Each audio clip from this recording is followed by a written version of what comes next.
Tombstone, Arizona wasn't just the backdrop for shootouts and legends. It was a living, breathing town where ordinary people tried to carve out a life in the rugged Old West. Beyond the dusty streets and saloon doors, there were stories of hardship, ambition, danger, and survival that shaped one of the most infamous frontier towns in American history. If you've ever wondered what daily life in Tombstone was really like, not just what Hollywood shows, then you're in the right place. Stick around and don't forget to subscribe to the channel so you never miss a deep dive into the untold truths of the Old West. Television series like Deadwood and countless Western films have given us a shared image of what frontier life looked like in towns such as Tombstone, Arizona. This version of history is firmly rooted in American pop culture, shaping how we imagine the Old West. Of course, Hollywood often takes liberties with accuracy. Some stories are based on fact, others are heavily dramatized, and many fall somewhere in between. That raises an important question. How close is our collective picture of Tombstone to the truth? By the late 1800s, we are fortunate to have a clearer record than for earlier eras. Photography was spreading rapidly, and smaller, more portable cameras made it possible to move beyond stage studio portraits. Photographers could now venture outdoors and document daily life as it unfolded. One of the most important figures in this visual record was C.S. Fly, who arrived in Tombstone in 1879, just as the silver boom was transforming the settlement into a bustling frontier town. He began his work with a simple tent studio before establishing a permanent wooden building. Fly's photographs provide more than portraits of prominent citizens. They capture street scenes, working people, and glimpses of a community in motion. These images give us rare and invaluable evidence of what life in Tombstone truly looked like, beyond dime novels and movie sets. In the sections that follow, we'll examine some of Fly's work and compare it with the versions of Tombstone handed down through film, television, and popular storytelling. The result reveals both where the myths hold up and where they fall apart. Remains of the OK Corral. When people think of the Wild West, few places stand out as strongly as the OK Corral in Tombstone. It remains one of the most recognizable names from frontier history, largely because of the dramatic confrontation involving Wyatt Earp, his brothers Virgil and Morgan, and their rivals, the Clantons and McClorys. This single event has become the reason Tombstone is remembered worldwide. The term corral usually brings to mind a simple animal pen. However, the OK Corral was more than that. It included an adobe office at the front, with a fenced-in area behind it for boarding and caring for horses. It was a place of everyday business in a thriving mining town, not merely an open enclosure. What surprises many visitors is that the legendary confrontation did not actually happen inside the corral itself. The site of the event was an empty lot beside C.S. Fly's photography gallery on Fremont Street. Popular culture often blurs these details, but films like Tombstone, 1993, got this part correct, depicting the scene outside the corral walls. The OK Corral we recognize today is not the original structure. A devastating fire in May 1882 swept through much of Tombstone, destroying the corral along with other key buildings. The photograph taken by C.S. Fly shows what was left after the blaze. This evidence reminds us that the Old West was not just shaped by people and events, but also by disasters that forced towns to rebuild and reimagine themselves. What stands at the OK Corral today is a careful reconstruction. Visitors can walk through and see it as it likely appeared in the early 1880s. But the buildings are not the same ones that stood there at the time. Rather, they are recreations, built to honor the past and preserve the memory of Tombstone's most famous landmark. This distinction between preservation and reconstruction is important. While the OK Corral remains a powerful symbol of frontier history, it also shows how memory and tourism can shape the way we engage with the past. The structures may be new, but the stories they represent continue to resonate, keeping Tombstone's place in Western history alive. Cowboy hats. Imagine stepping onto the dusty streets of Tombstone in the 1880s dressed like John Wayne from a Hollywood Western. The townsfolk would likely have looked at you with the same curiosity shown toward Marty McFly in Back to the Future 3. The image we carry of frontier fashion, shaped by decades of films, is not always the reality of what people actually wore. One of the most misunderstood aspects of Tombstone attire is the hat. Today, the cowboy hat, especially the broad-brimmed Stetson, has become an almost universal symbol of the American West. We imagine nearly every man tipping one as he walked through town. In truth, this was far from the case. During the late 19th century, hats like derbies and bowlers were far more common in towns such as Tombstone. These narrow-brimmed styles were practical, affordable, and widely available through catalog orders and local shops. They suited both working men and professionals, giving a neater, more urban appearance than the wide-brimmed hats we associate with cowboys. The Stetson did exist, but it was considered expensive and somewhat specialized. John B. Stetson introduced his famous Boss of the Plains hat in 1865, and while it became popular with cattlemen, ranchers, and those working long hours under the sun, it was not the everyday choice for most residents of a mining boomtown. Many people in Tombstone were miners, shopkeepers, or clerks, individuals whose needs for headwear were different from those of men driving cattle across the open range. Fashion in Tombstone also reflected broader cultural influences. Being a prosperous silver town, it had a mix of styles imported from the East Coast and even Europe. Photographs taken by C.S. Fly in the 1880s confirmed that bowler hats, derbies, and even caps were far more common sights on Fremont and Allen streets than the classic cowboy hat of modern imagination. By comparing what we see in photographs with what Hollywood has shown us, we can better understand how myths were created. The cowboy hat became a symbol of rugged independence in the 20th century, thanks to Western films and pulp novels. But in Tombstone's heyday, it was the smaller practical hats that truly defined everyday fashion. Mining in the Old West. When people think of Tombstone, their minds usually go to images of saloons, gambling halls, and bustling streets filled with colorful characters. Yet the town itself was not the primary story. Tombstone, like most boomtowns of the West, existed because of something far more fundamental: the mines. The pattern was typical on the frontier. First came the discovery of valuable resources, and only then did a settlement spring up to support the miners and entrepreneurs who followed. Tombstone was no exception. Its very existence was tied to the silver deposits discovered by Ed Schieffelin, the prospector who gave the town its name. Without his mine, there would have been no boomtown, no influx of fortune seekers, and no legendary place called Tombstone. Life inside the mines was anything but easy. Even today, mining is a difficult and hazardous occupation, despite strict safety regulations and modern technology. In the 1880s, conditions were far less regulated. Workers labored in confined spaces, often with minimal ventilation and little in the way of reliable safety equipment. Historical photographs from the era provide a sobering look at these environments. Makeshift wooden supports and crude bridges were often put together quickly, sometimes only after a collapse or incident revealed the need for reinforcement. In other words, safety measures were frequently reactive rather than proactive. For the companies operating these mines, the focus was simple: extracting as much silver as possible in the shortest time. Productivity outweighed protection, and efficiency was valued above the well-being of the workforce. This was not unusual for the period. It reflected the broader industrial mindset of the 19th century, when labor was often viewed as expendable in the pursuit of profit. The mines, then, were the true heart of Tombstone. They not only provided the wealth that gave rise to the town, but also shaped its identity as a place of opportunity mixed with hardship. The story of Tombstone cannot be understood fully without recognizing that beneath its lively streets, the grueling labor of miners was what kept the boomtown alive. Real-life cowboys in Tombstone. Hollywood has shaped our collective image of the cowboy into something larger than life. On screen, they almost always wear oversized Stetson hats, multiple pistols strapped to their belts, and chaps, either leather or woolly, ready for action at a moment's notice. This picture, though memorable, does not always reflect the daily reality of life in the West. The photograph of the three men in question challenges this stereotype completely.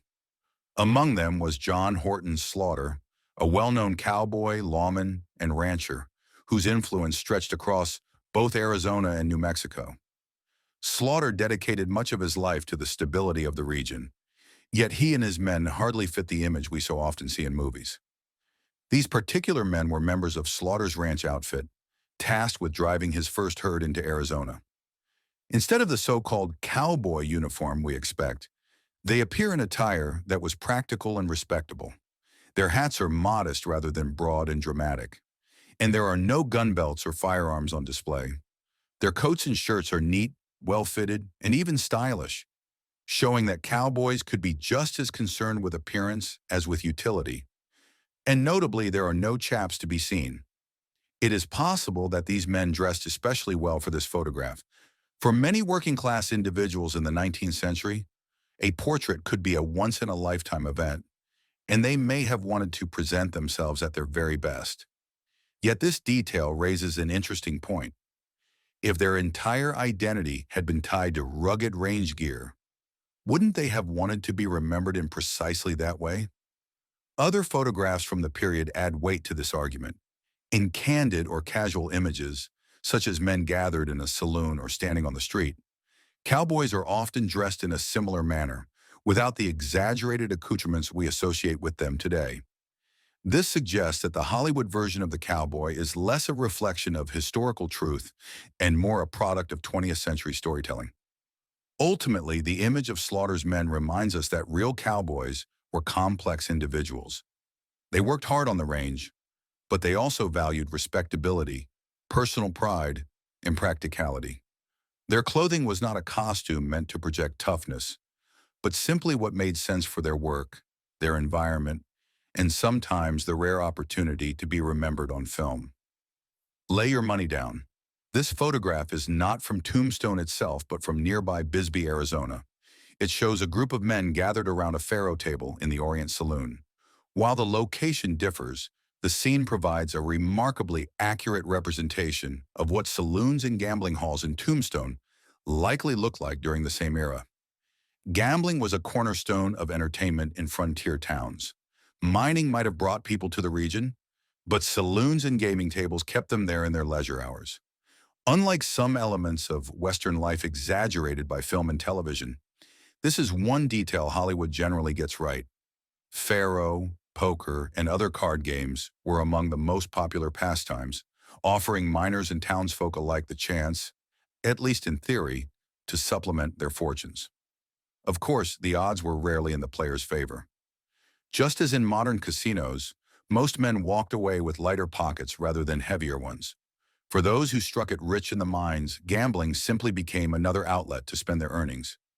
In this way, the tables mirrored the larger boomtown economy, marked by quick gains, quicker losses, and the constant hope that the next hand might change everything. The Orient Saloon itself, as seen in the image, was a surprisingly refined establishment. The paneled lower walls, decorative detailing above, and what appear to be tin ceiling panels suggest an effort to present a polished, almost cosmopolitan environment. Even the presence of gaslight fixtures hints at the town's prosperity and its desire to appear modern and sophisticated despite its remote frontier setting. Yet it is not just the setting that is revealing, it is the men themselves. The photograph captures a fascinating cross-section of life in a mining town. A few individuals appear in plain work clothing, suggesting they may have come straight from their labor. Others are more fashionably dressed, with coats, crisp shirts, and the ever-present bowler hat, a style far more common than the wide-brimmed cowboy hats we associate with the West today. The most eye-catching figure is the gentleman on the far right, wearing a stylish low-crowned top hat that would not have been out of place in a more urban city. His choice of attire highlights the blending of frontier ruggedness with aspirations of refinement. The range of ages among the men is also notable, from younger participants likely in their late teens or 20s, to an older man with a large white mustache, perhaps symbolizing both continuity and generational diversity within these towns. Taken together, the photograph illustrates that saloons were not simply rowdy places of drink and chance. They were social hubs where miners, merchants, and ranchers mingled, where class differences blurred, and where frontier society revealed its full spectrum. Far from being one-dimensional, these establishments reflected both the roughness of mining life and the refinement that boomtown wealth could briefly afford, a blend of fact and fantasy. Looking at these photographs, it becomes clear that our mental image of towns like Tombstone is a mixture of truth and myth. Popular culture has played a major role in shaping how we think about the Old West, often blending fact with fiction for the sake of storytelling. While entertainment has always required a degree of creative license, filmmakers in recent decades have made greater efforts to balance drama with historical accuracy. This shift is noticeable when comparing earlier depictions with modern ones. The stylized spaghetti westerns of the 1960s and the larger-than-life portrayals in many John Wayne films leaned heavily on stereotypes: rugged heroes, simplified morality, and exaggerated costumes.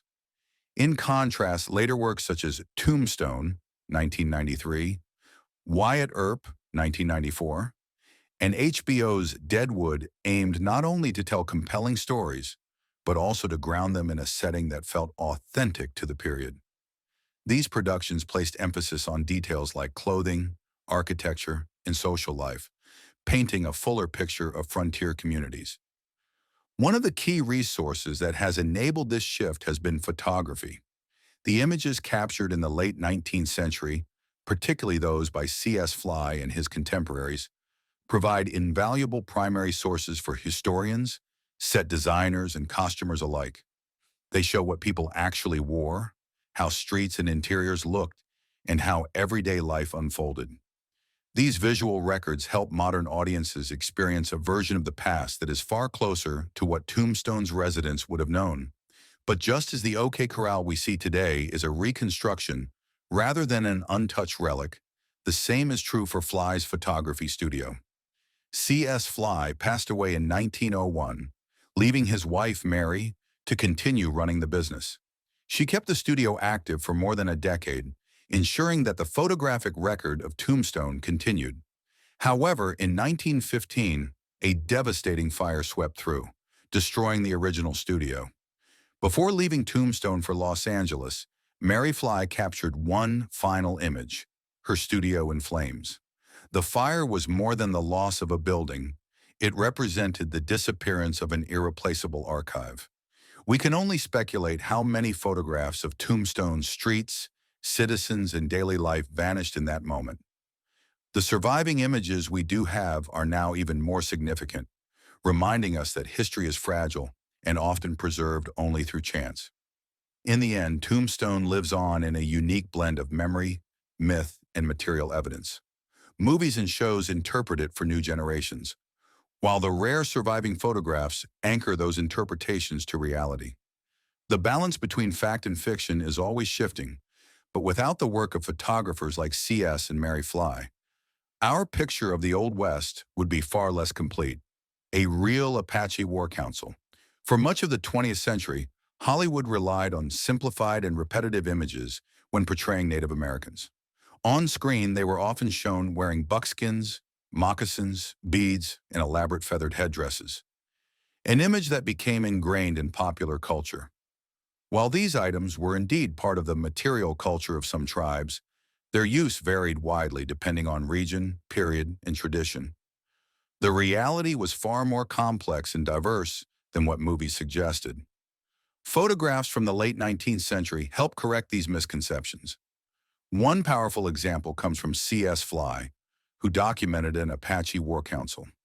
In this image, rather than the stereotypical buckskins, many of the men are dressed in clothing items associated with Euro-American styles of the time. Hats made of felt and straw, tailored vests, and sturdy leather boots are all clearly visible, showing how Native communities selectively adopted elements of outside fashion. This adaptation was not simply a matter of imitation. It reflected the practical realities of life on the frontier.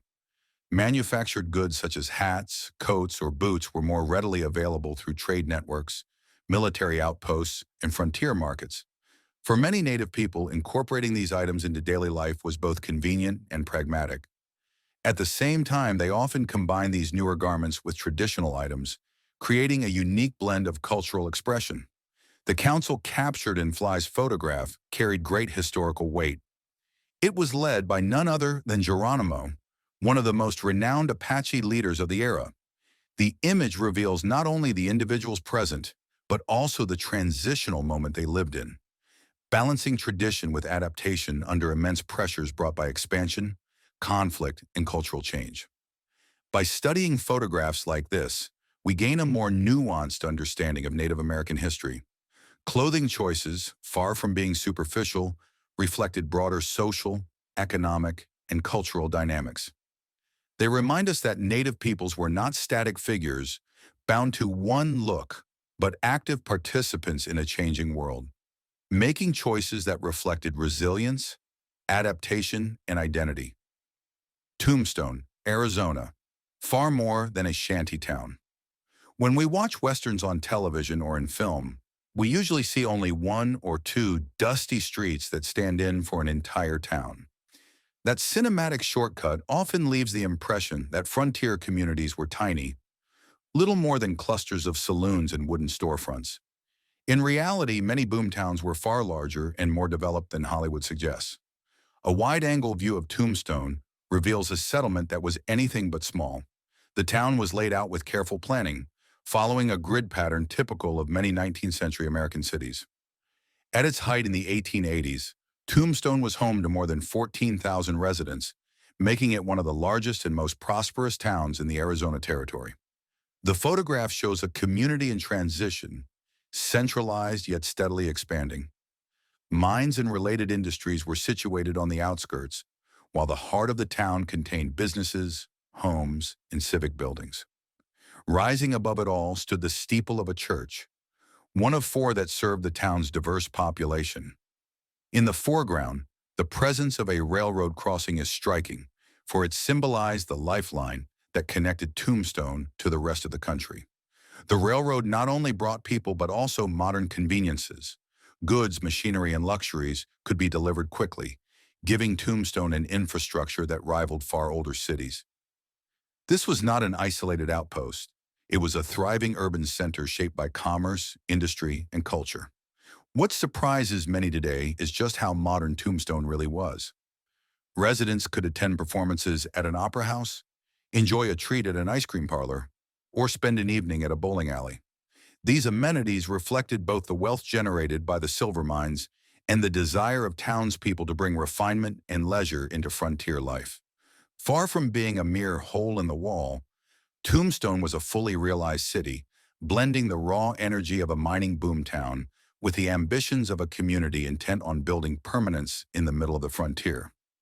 Its story reminds us that the Old West was not just about survival, but also about aspiration, growth, and the pursuit of modernity, even in the most unexpected places.